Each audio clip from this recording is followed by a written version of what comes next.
Okay, इस video में हम करेंगे question number 14। Right the phenotypic ratio of the progeny of F2 generation of a dihybrid cross. Dihybrid cross के हमें phenotype लिखना है, उसकी रेशियो लिखनी है। ओके, तो देख लेते हैं। तो ये हम देख रहे हैं यहाँ पे जो फिनोटाइप और जीनोटाइप दोनों ही रेशियो दे रखी हैं। When P plant with two contrasting character, ये वही बात बता रखी जो हमें क्रॉस अगर बना देंगे तो ये सब कुछ हमें लिखने की जरूरत नहीं है। तो when the F1 progeny is self cross, जब F1 को सेल्फ क्रॉस किया जाएगा तो हमें F2 मिलती है। ओके, ये सभी को पता है। 4 type of seed were obtain, 4 तरह के सीड ऑब्टेन होते हैं वहां पे हमें। Round yellow, round green, wrinkle yellow, wrinkle green. Okay, तो इसकी रेशियो क्या होगी? 9331। ओके, तो ये है फिनोटिपिक रेशियो है ये। ओके, 9331 मतलब 9 क्या होंगे? राउंड येलो, 3 कितने हो गए? राउंड ग्रीन, 3 क्या हो गए? रिंकल येलो, और 1 क्या हो गए? Wrinkle green. ये रेशियो है और यही रेशियो आपको लिखनी है वहां पे। ओके, नेक्स्ट हमारा क्वेश्चन है, consider the cross between the two parents with contrasting character given below.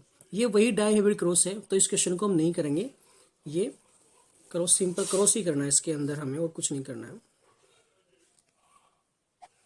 लेकिन यहां पे बोल रखा कि वो क्रॉस करने के बाद हमें क्या करना है? Recompile the above observation and explain the law of inheritance associated with them. Law of inheritance बताना हमें कि लॉ ऑफ इनहेरिटेंस क्या, उस क्रॉस को देख के कि उसमें लॉ ऑफ इनहेरिटेंस किस तरीके से बताया गया है। ओके, तो यहाँ पे देखो क्या लिखा हुआ, Mendel two pea plant with the two contrasting character. Mendel ने 2 कैरेक्टर लिए, कॉन्ट्रास्टिंग कैरेक्टर लिए।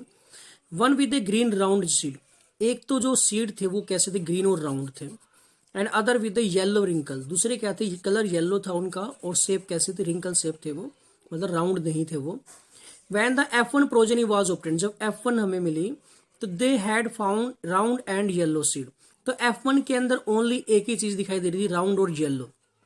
राउंड और येलो दिखाई दे रहा था वहां पे, राउंड और येलो। ठीक है ना। Mendel then allow the F1 progeny to be self cross to be obtain F2 progeny. तो मेंडल ने क्या बोला किया? F1 है तो F1 को क्रॉस कर दिया, सेल्फ क्रॉस कर दिया, मतलब F1 को F1 से ही क्रॉस कर दिया। ओके, उसके बाद F2 जनरेशन है, सेकंड जनरेशन आई। He found that the seed were round yellow, तो उसने देखा कि जो सीड है वो round yellow, round green, wrinkle yellow and some were wrinkle green. तो इस तरह की रेशियो उसने मिली, 9331 रेशियो मिली। तो इन F1 जनरेशन तो हुआ क्या था एक्चुअल में वहां पे? All the character were assorted out independently of each other. F1 के अंदर सभी जो कैरेक्टर थे वो असर्ट हुए थे, मतलब आगे ट्रांसफर हुए थे इंडिपेंडेंटली, एक दूसरे के इंडिपेंडेंट ट्रांसफर हुए थे वो। ठीक है, therefore he stated that a pair of contrasting और alternating character behave independent of other. तो उसने क्या बताया कि जो पेयर हैं, जो कैरेक्टर हैं, वो इंडिपेंडेंटली बिहेव करते हैं और ट्रांसफर होते हैं नेक्स्ट जनरेशन में। तो ये चीज क्रॉस से भी हम बता सकते हैं। अगर ये चीज आ जाती है तो हम क्रॉस करके भी दिखा सकते हैं कि ऐसा ऐसा वहां पे हुआ है, रेशो से भी बता सकते हैं। ओके, नेक्स्ट क्वेश्चन देखते हैं हम। Name the plant Mendel use for his experiment. हमें मेंडल के प्लांट का नाम बताना है। What type of progeny was obtained by the Mendel in F1। F1 के अंदर उसको क्या मिला था और F2 जनरेशन के अंदर उसको क्या मिला था? व्हेन ही क्रॉस द टाल एंड शॉर्ट प्लांट, मतलब ये मोनो हाइब्रिड क्रॉस की बात कर रहा है, उसके F1 और F2 के बारे में बताना है। Right the ratio he obtain in the F2 generation plant. तो F2 जनरेशन के अंदर उसको क्या रेशियो मिली थी? रेशियो भी बतानी है यहाँ पे, और जीनोटाइप फिनोटाइप दोनों बता दो तो और अच्छी बात है। ये 19 में आया हुआ है CBSE दिल्ली के अंदर। ओके, तो देखते हैं। मैंने use the pea plant for his experiment. Experiment के लिए उसने पी प्लांट चूज किया था। He two pea plant with different characteristics such as height. उसने मतलब अलग अलग कैरेक्टरिस्टिक्स चूज किए, हाइट का किया, शेप का किया, कलर का किया, ठीक है ना, फ्लावर पोजीशन का किया था। तो ये 7 कैरेक्टर उसने चूज किए थे। तो उनमें से एक था हाइट का। The progeny produced from them in F1 generation plant were all टाल। F1 के अंदर जो मिला था उसको सभी टाल थे। ये जीनोटाइप था F1 के अंदर, कैपिटल टी और स्मॉल टी, ये जीनोटाइप था। और सभी के सभी मतलब कैपिटल टी प्रेजेंट था, तो सभी के सभी टाल थे, जितने F1 के अंदर मिले वो सभी टाल थे। लेकिन उसने फिर क्या किया? F1 को सेल्फ क्रॉस किया, करवाया। तो F2 के अंदर उसको क्या मिला? ही found that all the plant were not टाल, लेकिन सभी प्लांट टाल नहीं थे। 3/4 वर टाल, मतलब 3 टाल थे वहां पे, 1/4 ऑफ देम वर शॉर्ट। ठीक है ना, 4 में से 3 तो वहां पे क्या थे? टाल थे, और एक शॉर्ट था। The ratio he obtain in the F2 generation plant is 9331। ठीक है ना, जो रेशियो है वो रेशो क्या मिली इसको F2 के अंदर। यहाँ पे हम मोनोहाइब्रिड क्रॉस की बात करें तो F2 के अंदर रेशो क्या मिली थी, 3:1 मिली थी, 3:1, ये 3:1। 3 तो उसके अंदर क्या थे, टाल थे, और एक क्या था, ड्वार्फ था। ड्वार्फ का जो जीनोटाइप है वो क्या हो जाएगा, ये हो गया फिनोटाइप, ठीक है, जीनोटाइप हो गया ये, और ये फिनोटाइप क्या हो गया, ड्वार्फ हो गया, ड्वार्फ है ये।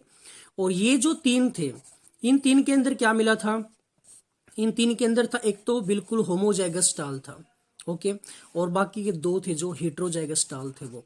तो इनको अगर हम फिनोटाइप देखें तो ये टाल ही है, क्योंकि इनके अंदर कैपिटल टी प्रेजेंट है। फिनोटाइप देखेंगे तो टाल ही है, तो 3:1 आ गया। अगर इसकी जीनोटिपिक रेशो देखेंगे, जीनोटाइप देखेंगे इसकी, उसकी रेशो क्या आएगी, 1:1 आएगी। 1:1 कैसे, एक तो होमोजाइगस टाल है, 2 हेट्रोजाइगस टाल है, और एक ड्वार्फ था, ओके। तो ये आया था इसके अंदर, ये यहाँ पे F2 की रेशो बता रखी, जो डाइहाइब्रिड क्रॉस की रेशो बता रखी है, ओके। नेक्स्ट क्वेश्चन देख लेते हैं हम। नेक्स्ट क्वेश्चन देखते हैं, क्वेश्चन नंबर 17 है, study the following cross showing self pollination in the F1 progeny. F1 progeny के अंदर सेल्फ पोलिनेशन होगा, fill in the blank and answer the question that follow. ये हमारे पास क्या है, पेरेंट दिखा रखे हैं, कैपिटल आर, ये राउंड ग्रीन है और रिंकल येलो है दिखा रखा है, डाइहाइब्रिड क्रॉस दिखा रखा है। डाइहाइब्रिड क्रॉस क्योंकि 2 करेक्टर यहाँ पे, कलर और शेप दोनों करेक्टर यहाँ पे, इसलिए डाइहाइब्रिड क्रॉस। अगर यहाँ पे कुछ और लिख देता, 2 करेक्टर होते तो भी डाइहाइब्रिड क्रॉस होता।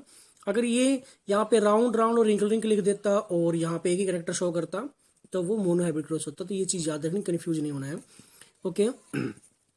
तो यहाँ पे क्या क्या कर रखा है, ये राउंड ग्रीन और रिंकल येलो है, ये यहाँ पे देखो क्या लिख रखा है, ये F1 है। F1 यहाँ पे क्या आएगा, सेम ही आएगा, क्योंकि F1 को सेल्फ पोलिनेशन करवाई गई थी, सेल्फ क्रॉस करवाया गया, तो यहाँ पे ये सेम ही चीज आएगी।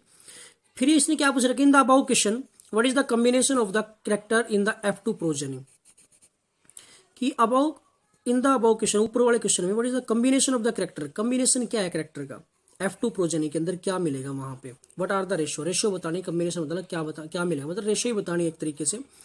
Reason for the appearance of new combination of the character in the F1 progeny. फिर ये क्या बोल रहा है कि गिव रीजन्स का रीजन बताना है कि नए कॉम्बिनेशन जो आए हैं, क्योंकि ये F2 के अंदर आएंगे, नई कॉम्बिनेशन F1 के अंदर नहीं आएंगे, तो ये नए F2 के अंदर जो नए कॉम्बिनेशन आएंगे उनके बारे में बताना कि वो नई कॉम्बिनेशन क्यों आए, अपीयर क्यों हुए, ओके। तो ये हम देख लेते हैं एक बार, क्योंकि देखो यहाँ पे वही चीज राउंड येलो है, क्योंकि F1 है, ये F1 के अंदर आप सभी को पता है कि एक ही तरह के जो क्या नाम है जनरेशन आती है और सेम ही जीनोटाइप होता है उसका। तो ये आ गई है यहाँ पे, इसको सेल्फ क्रॉस करवाने के बाद जो F2 आएगी, F2 के अंदर चेंजेस आ जाते हैं। तो इन F2 generation the combination of the character is, F2 के अंदर हमें 9:3:3:1 रेशो ये बतानी है। अब हमें बताना कि 9 क्या है, राउंड येलो है, 3 क्या है, राउंड ग्रीन है, और 3 क्या है, रिंकल येलो है, और 1 क्या है, रिंकल ग्रीन, ये हमें बताना है। अब हमें नए कॉम्बिनेशन की बात किसकी बात कर रहा है, नई कॉम्बिनेशन की बात ये कर रहा है कि हमें हमारे पास जो पेरेंट्स थे, पेरेंट्स हमारे पास थे राउंड ग्रीन और रिंकल येलो, ये पेरेंट्स थे यहाँ पे। लेकिन यहाँ पे तुम देख सकते हो राउंड ग्रीन है तो राउंड येलो, ये नया कॉम्बिनेशन आया राउंड येलो, ये कहाँ से आ गए, क्योंकि यहाँ तो राउंड ग्रीन हमने पेरेंट्स लिया था, येलो तो किसके साथ था, रिंकल के साथ था, तो ये नया कॉम्बिनेशन ही हो गया। ये राउंड ग्रीन, ये तो राउंड ग्रीन ठीक है, पेरेंट था, ये भी ठीक हो गया। रिंकल येलो, रिंकल ये भी ठीक हो गया, लेकिन रिंकल ग्रीन भी तो आ गया यहाँ पे, ये भी तो नया कॉम्बिनेशन आ गया, ये भी नया कॉम्बिनेशन आ गया। तो इनके बारे में बताना कि ये किस तरीके से पॉसिबल है। तो फिर देखते हैं, इन F1 generation the production of the all round yellow seed explain that the round shape and yellow colour of the seed were dominant trait. ये बोल रहा है कि देखो जो F1 आई है, ये वाली आई है, ये हमने जो फिल इन द ब्लैंक के अंदर फिल किया था, कि ये जो आई है राउंड येलो ही आए हैं, और यहाँ पे राउंड ग्रीन और रिंकल येलो थे, लेकिन आया क्या राउंड येलो, क्योंकि डोमिनेंट, आप सभी को पता है कि डोमिनेंट वाला अपने आप को शो करेगा, F1 के अंदर शो कर देगा डोमिनेंट वाला, ओके। तो ये तो चीज हो गई है, ठीक है। Colour of the seed were dominant trait over the wrinkle shape, क्योंकि ये दोनों ही डोमिनेंट थे, कलर वाला भी डोमिनेंट था और शेप वाला भी डोमिनेंट था। And the green colour of the seed which segregate during the F2 generation. लेकिन यहाँ पे हमें क्या बताना है कि जब F2 जनरेशन की बात आती है, जब हम F1 को सेल्फ क्रॉस करवाते हैं, तो वहां पे क्या हो जाता है, ये सेग्रीगेट हो जाते हैं, ये जो करेक्टर है सेग्रीगेट हो जाते हैं। ये राउंड शेप और ग्रीन है, राउंड शेप और ग्रीन कलर है, या रिंकल शेप और येलो है, ये एक दूसरे पे क्या है, इंडिपेंडेंट है। इंडिपेंडेंट जब गैमेट फॉर्मेशन होती है तो एक दूसरे से सेपरेट हो जाते हैं, और इंडिपेंडेंटली एक किसी दूसरे के साथ जाके फ्यूज हो जाते हैं। तो ये वही चीज बता रखी कि इस वजह से ये नई रिकॉम्बिनेशन आए हैं यहाँ पे, ओके जब F2 जनरेशन आएगी तो ये क्या हो जाते हैं, इंडिपेंडेंटली शॉर्ट हो जाते हैं।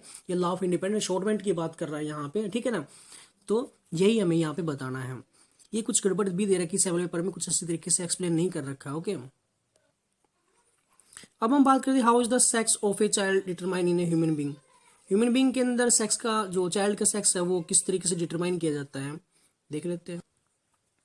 तो देखो a male gamete carries either 1x और y। देखो जो मेल होता है, मेल के जो गैमेट होते हैं वो हिट्रोगैमेट ही होता है, मतलब दो गैमेट होते हैं, उसके दो तरह के होते हैं, एक्स और वाई, एक्स टाइप और वाई टाइप, ठीक है। ठीक है, या डाइमोर्फिक बोल दो, डाइमोर्फिक भी होते हैं, एक एक्स शेप होता है एक वाई शेप होता है। While a female gamete carry only one, लेकिन ये क्या होता है, जो फीमेल के अंदर है वो एक ही तरह का होता है, ठीक है। Therefore sex of child depends upon the what happen during fertilisation. तो ये डिपेंड करता है कि फर्टिलाइजेशन के टाइम पे हुआ क्या है, एक्स के साथ फ्यूज हुआ है या एक्स वाई के साथ फ्यूज हुआ है। If sperm carry x chromosome, sperm के पास एक्स क्रोमोजोम है, फर्टिलाइज द एग, एग के पास तो एक्स ही होता है, तो स्पर्म के पास एक्स है, दोनों एक्स एक्स मिलकर क्या हो जाएगा, फीमेल हो जाएगा। ओके अगर if a sperm carry Y, अगर वाई क्रोमोजोम है तो एक्स होता है उसके पास पहले से, तो एक्स वाई हो जाएगा तो मेल हो जाएगा। सिंपल सी बात, यही बताना था हमें। ओके डायग्राम के थ्रू भी बता सकते हैं इस चीज़ को। ओके तो देखो इस तरीके से बता सकते हैं फीमेल मेल, अगर ये जैसे गेमेट फॉर्मेशन होती है और ये एक दूसरे फ्यूज हो जाएंगे, फीमेल और ये मेल हो जाएगा फर्टिलाइजेशन के टाइम पे। ओके अब हम यहाँ पे बात करते हैं नेक्स्ट क्वेश्चन की, does genetic combination of mother play a significant role in determining the sex of newborn. जो जेनेटिक कॉम्बिनेशन है मदर का, वो क्या कोई रोल प्ले करता है, देखते हैं। तो यहाँ साफ साफ बता रखा, no the genetic combination of mother does not play any significant role in the determine the sex of newborn. Newborn का जो सेक्स डिटरमाइन करने में इसका कोई रोल नहीं है। This is because of the female cell carries 2 X chromosome, क्योंकि female cell के पास 2 एक्स क्रोमोजोम होते हैं, while the male cell carry 1 X and 1 Y chromosome. तो मेरे के पास 1 X Y chromosome, the fusion of X chromosome bearing, वही बात बता रखी है, एक्स का फ्यूजन होगा तो फीमेल ही होगा और वाई का फ्यूजन होगा तो मेल ही होगा। Therefore it is the contribution of father which determine the sex of newborn. तो ये फादर रिस्पॉन्सिबल होता है, फादर डिटरमाइन करता है कि एक्स फ्यूज होगा या वाई फ्यूज होगा। ओके